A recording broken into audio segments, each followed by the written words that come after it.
throwing a punch from here to here and me throwing a punch from here to here is a big difference. I can really like use this almost like a spear or like a sword, where I'm just kind of using this just to target Elias with my lead hand. Like I did this a lot against Cheeto. I'm just not even always trying to like hit the face. Sometimes I'm just trying to tie up his arms. I'm using this as kind of a space finder, but I can get really dynamic by adding this in. And like I talked about before, striking is done with your eyes.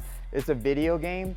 So if we're playing this video game and I'm constantly just throwing input at Elias, that can make the video game a lot harder once we start adding in like shots that are like meant to be there to hurt people. One of the giant pros of using a closed guard is that it's simple. You want things to be really simple and you want to be able to fall back on things that you know that are going to work. Your closed guard is one of those things.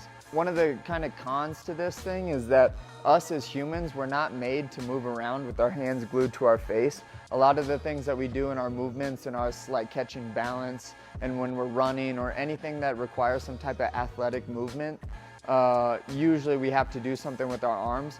So this can sometimes feel like that you're throwing a wrench inside of that movement, because moving really dynamically with your hands by your face can get like a little bit tricky sometimes. Not saying that you can't do it. There are a lot of really good fighters that do it, but I will say that that's one caveat to that, is that I can move way more free if my hands can kind of move with me in more of a longer guard versus if I'm in a closed guard. So the first defensive technique that we're gonna do is I call just our drop step. McGregor has knocked countless people out like this. This is how he knocked Aldo out. This is how he's knocked a majority of his opponents out. It's a phenomenal technique. But when Elias throws his left hand at me, you just drop, okay?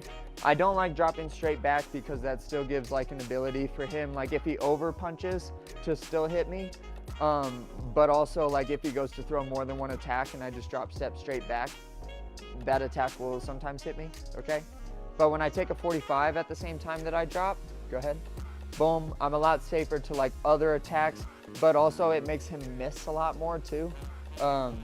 Like when he goes to throw his punch, if he's really trying to hit me in my head and I like lean like this, there's something about being at this type of angle and throwing this type of punch where if I drop step, it really makes him reach.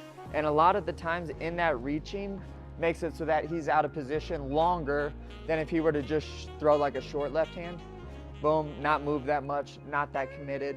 And in the non-committal punches, like I think we already talked about, he can get back to position a lot easier. When we're in this stance and I'm like almost like being like, come on man, right here. And he goes to hit me, boom, and I drop and I hit, it's a really good trap. McGregor uses it all the time.